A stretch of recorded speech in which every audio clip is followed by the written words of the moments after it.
Hey everybody, it's Marc David here. Thanks for tuning in. We are on Facebook Live. I so appreciate you coming. I so appreciate you taking the time. We're a few minutes early, so I am waiting for people to come on. And just so you know, we will be talking about getting real about overeating. I think overeating is such a juicy topic. So many people are exploding with kind of questions around it and concerns, and it tends to be a little bit of pain and suffering. So we're going to dive into that topic in a whole different way. And I notice a bunch of people are coming online right now. Thank you for tuning in. And, feel free to jump in and say hi so I know you're here. Tell me your name. Tell me where you are. Say something that's going to make me feel good about myself so I can say more smart things. And there's Emily Rosen. Thanks, Emily. That made me feel good. She gave me a smiley face. I'm feeling real happy about myself. And we are live indeed from, I say Boulder, Colorado, because that's where I lived for so many years. We're in Longmont, about 15 minutes outside of Boulder. It's technically Boulder County. Hello, Jake. Thanks for tuning in. Hey there, Miss Phil. Thank you as well. That's so sweet of you to come by. I really appreciate it. We're going to get officially started in a couple of minutes. This is actually my first Facebook Live, and I'm not as nervous as I thought I was. Hey, Tessa. Thanks for tuning in. I really appreciate it. What do you think of my glasses? These are Whole Foods, and I think they're recycled, and they're pretty colors. So what time are we at? Got about 2 more minutes. 2 more minutes. Okay. So if you're on, say hi. Let me know you're here. And we are jumping on. Thanks for people popping in. We're going to be talking about getting real about overeating. I got some sweet hearts. Thank you so much. That makes me feel good. Tessa likes my glasses. Me too. They help me see. Hi, Yolanda. Good to see you. So appreciate you coming by. And I'm going to jump in because I want to talk about this topic because there's so much to say about this weird thing that we call overeating. And here's what I want to say about it. So many people are beating themselves up around this. It causes so much pain and suffering. And what I want to say is overeating, it is a big deal. So it is a big deal, my friends, and when it impacts us, when it's affecting us, it could affect your digestion, it affects your energy, it affects your mood, it could affect our self-esteem, it could affect our weight. So for those reasons, we need to kind of track what's really going on. So what I'm going to do is I'm going to detail out, probably about 6 or 7 key factors that lead to, cause to, contribute to overeating. You might be aware of these. I'm going to bet you might not know how powerful they are in affecting your appetite. First thing I want to say, there's a heck of a lot of people walking around, and their challenge with overeating, check this out, is that they think that appetite is the enemy. So in other words, because oftentimes if my problem is overeating, then the problem seems to be food.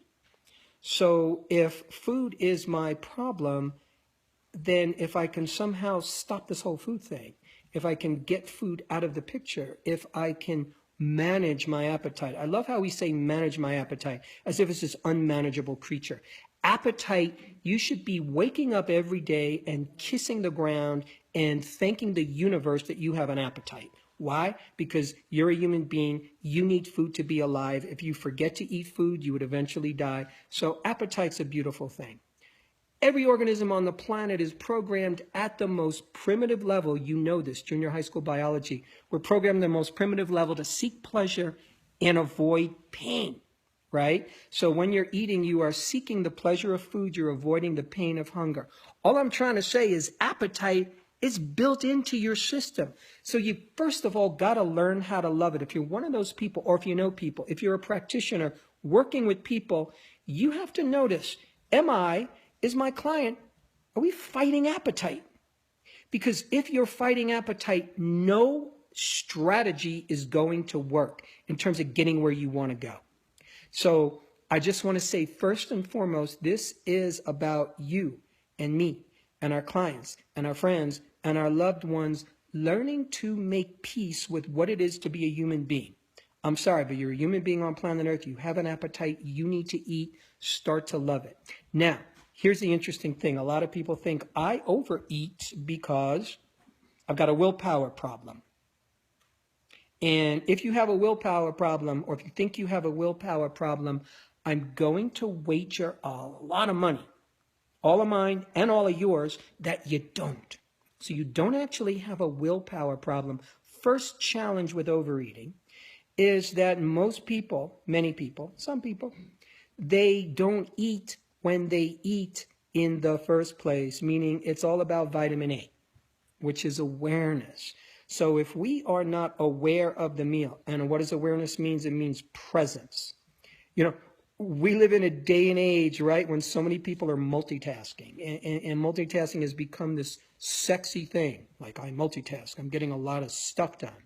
Well, if you're a multitasker and you happen to be an eater, which you are, then you're going to run into some challenges because the mind wants to focus. The body wants to focus on what it's doing, especially when it comes to a meal. So you eat food, and from there what happens is food hits your mouth, hits your tongue, you start to gather information. And that information is going to the digestive organs. That information is going to the brain.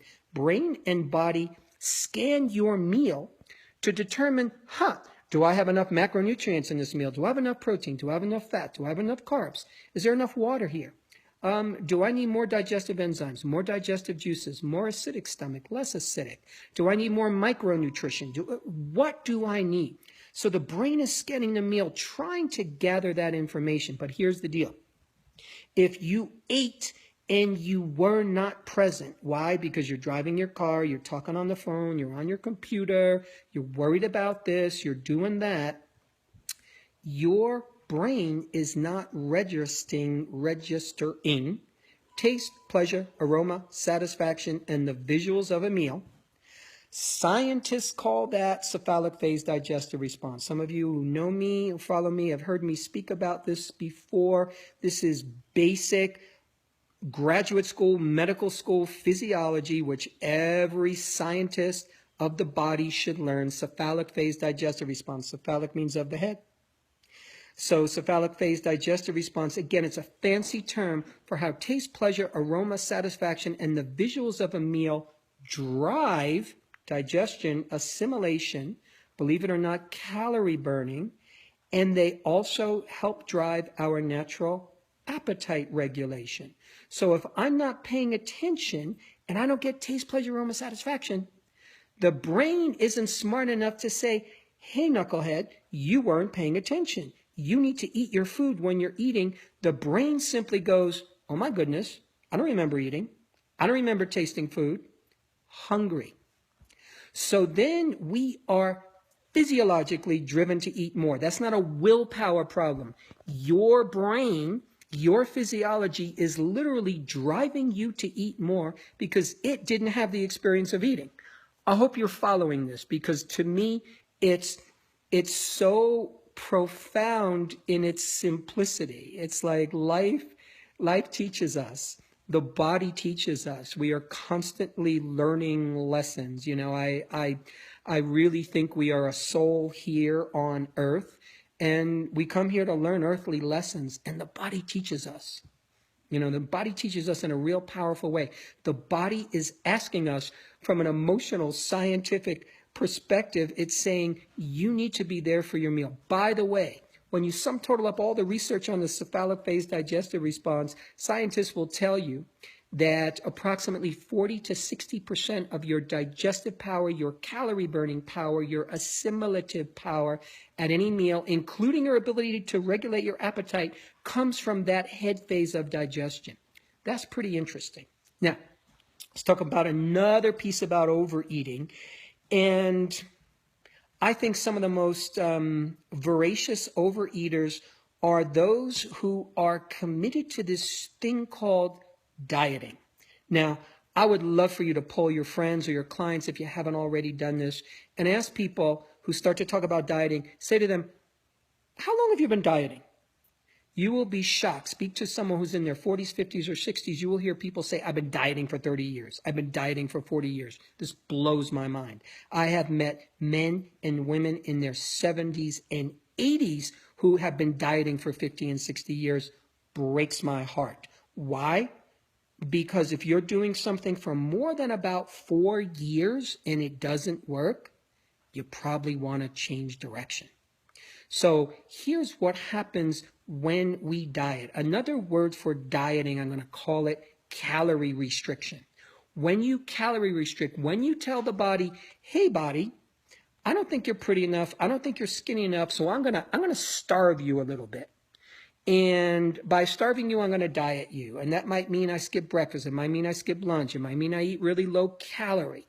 And what happens is when the body is deficient, just in straight up calories, in enough energy, the brain once again does something really, really smart. Your brain loves you. Your body loves you. It tells you exactly what you need to do, whether you like it or not. The brain, when you're dieting, is going to scream hungry because it knows you are starving. What's more on top of that, and this is like a dieting weight loss thing, and this should be headline news, because we've seen it again and again in so many studies. What happens is the more you diet, the more you train your body to downregulate calorie burning capacity. So you're literally telling your body it's on a desert island. You're saying to your body, hey body, there's no more food around. You're on a desert island. You're going to die. Body is very smart. The body has a brilliant mechanism such that if it senses starvation conditions, it immediately slows down calorie burning metabolism. The body will store fat very vigorously. It will refuse to build muscle because muscle takes a lot of nutrition. It takes a lot of energy to build muscle. When you're on a desert island, you don't want to be worried about winning a weightlifting competition. You just want to be surviving. Body knows that. So when you calorie restrict consistently, the body rebels and it screams hungry. And then you might think, oh my God, I'm dieting and I'm so hungry. I have this huge appetite. Of course you do. You're starving. Your body wants to eat. And then you think it's a willpower problem. Then when you think it's a willpower problem, you start to get down on yourself. And here's the next piece, my friend. Stress. Stress. Stress, I'm going to give you a bunch of other words for stress. Stress is a stressful word. And a lot of people hear stress and they kind of go like a little numb. So let me give you some other words for stress. Anxiety, fear, tension, self-hate, that's stressful, self-attack, negative self-talk, judgment of self, judgment of others. All of that produces stress. But when I say stress, here's what I want you to hear, my friends. I want you to hear stress chemistry. So the physiologic stress response, the fight or flight response, back to junior high school biology, freshman chemistry, freshman physiology, whatever you took, stress response, classic fight or flight response, when we are under attack, when the brain perceives attack. By the way, the definition of stress is any real or imagined threat, and the body's response to that threat. So real or imagined. So you could either be attacked by a lion, or you could visualize and imagine and fantasize about being attacked by a lion. Your body will go into the same physiology. Heart rate up, blood pressure up. Blood will move away from your midsection. Blood's going to rush to your arms and legs for quick fighting or fleeing. Blood rushes to the head for quick thinking in a survival situation. Your digestion completely shuts down in a stress response, and your appetite is completely deregulated. Why? Because when you are fighting that lion for your life, your body could care less about digesting food. Your body could care less about appetite. All your metabolic energy, all your mental energy is going into survival. So here's my point. The moment your brain perceives any kind of stress, it will go into stress chemistry. It'll produce more insulin, more cortisol. Both of those hormones, when secreted enough, higher levels, day in, day out over time, because a lot of us are stressed day in, day out, insulin and cortisol will signal the body to store weight, store fat, not build muscle. And cortisol, here's what's really interesting. Cortisol is a fascinating hormone. It's not bad stuff. It's great. Cortisol makes you alert. Cortisol helps you survive. Cortisol keeps you focused. It keeps you awake. When you produce it in excess, it will tell the body to not sense pleasure. You follow that? The more cortisol you have circulating in the system, in your physiology, the less pleasure you'll be able to feel. Why is that important? Remember, back to basic physiology, when you eat, at the most primitive level of brain physiology, you are programmed to seek pleasure and avoid pain. When we don't get the pleasure we seek, it's very important, when you don't get the pleasure you seek, whether it's from food, whether it's from life, whether it's from a situation, a part of us is going to feel incomplete. When you're not getting the pleasure you're seeking from food, the brain will once again signal hungry. So cortisol desensitizes us to pleasure when we're under stress, anxiety, fear, self-attack, negative self-talk. So in other words, if you're sitting down in a room alone right now and you go, poor me, I'm so terrible, I need to lose weight, I need to look better, nobody's going to love me, I got to eat less, I got to control my appetite, I suck, I'm no good, I got to lose weight here, lose weight there. You start to do that urine stress chemistry, and automatically you are desensitizing your body to taste and pleasure, which means you will be physiologically driven to eat more. And then once again, everybody thinks, oh my God, I have a willpower issue. Oh my God, I'm a weakling. And no, you're just a human being who is obeying in a very natural way your physiology. So I hope you caught the fact that there's stresses in life that are real. You know, my kid having problems in school, my parents getting old, my money worries, my relationship challenges. So there are real stresses that we have to deal with. There are also the self-chosen stressors. Those are the biggies, my friend, the self-chosen stressors that you and I do. What's a self-chosen stressor? I hate myself. What's a self-chosen stressor? I'm no good. I should look different. I should be different. Who I am is not lovable. That is a stressor, and that drives us. That drives our chemistry, and it profoundly impacts our appetite. So, we talked about awareness. We talked about calorie restriction. We've been talking about stress. We've been talking about pleasure. Here's another interesting one. Sleep. There's a lot of us, we don't get enough sleep.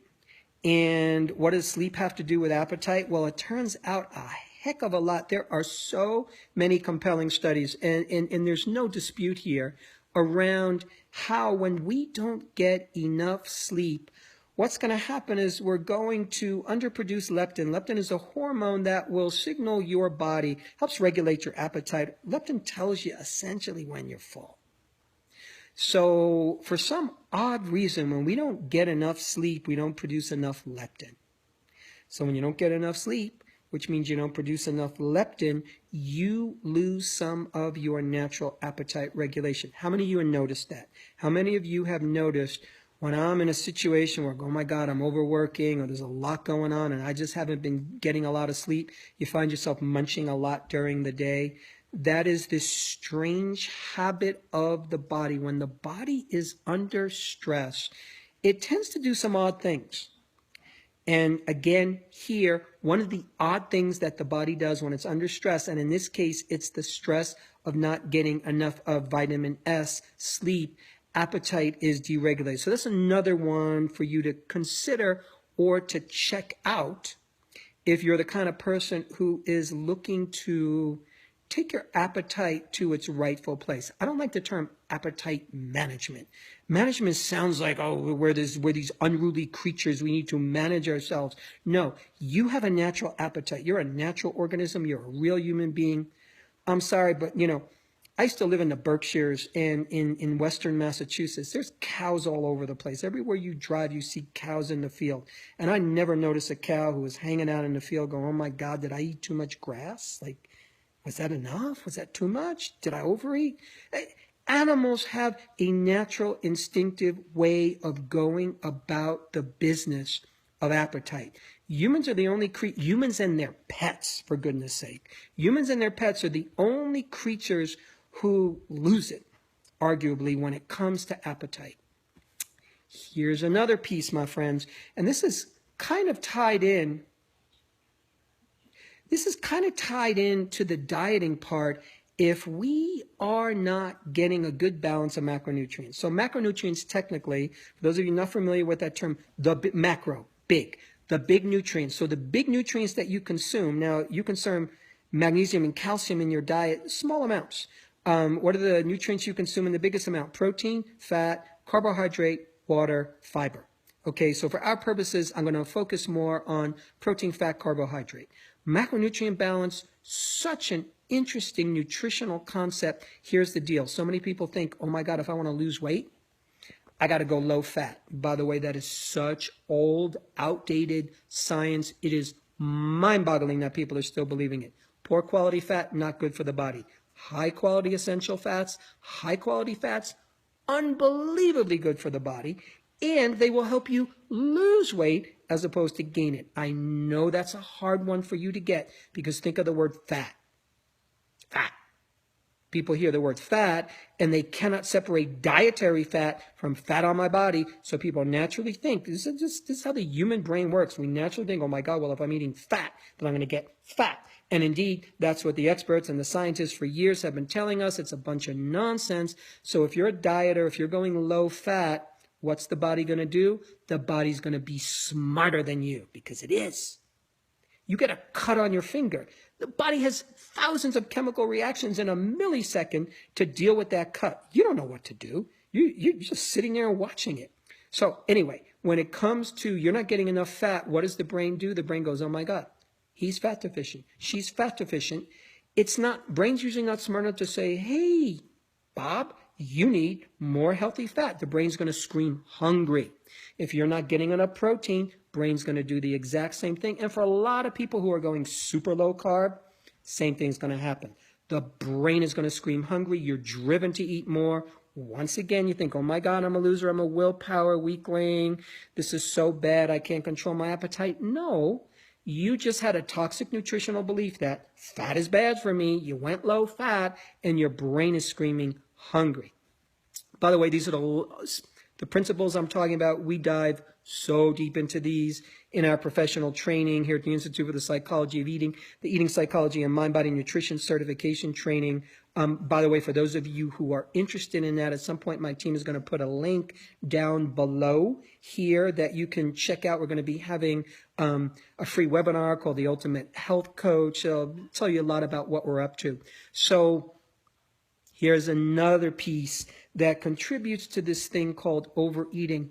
When I first heard this concept, I'm going to tell you what it is in a sec. When I first heard this concept, so many things came together for me. And I learned this in graduate school in psychology, Sonoma State University in California, best school I ever went to. Symbolic substitute. So it's a psychological term, symbolic substitute. What the heck is a symbolic substitute? So the mind is brilliant.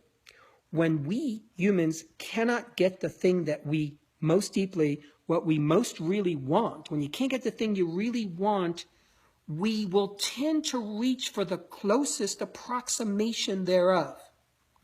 So in other words, if I can't get the love that I want, I might look for a dog. Symbolic substitute sometimes.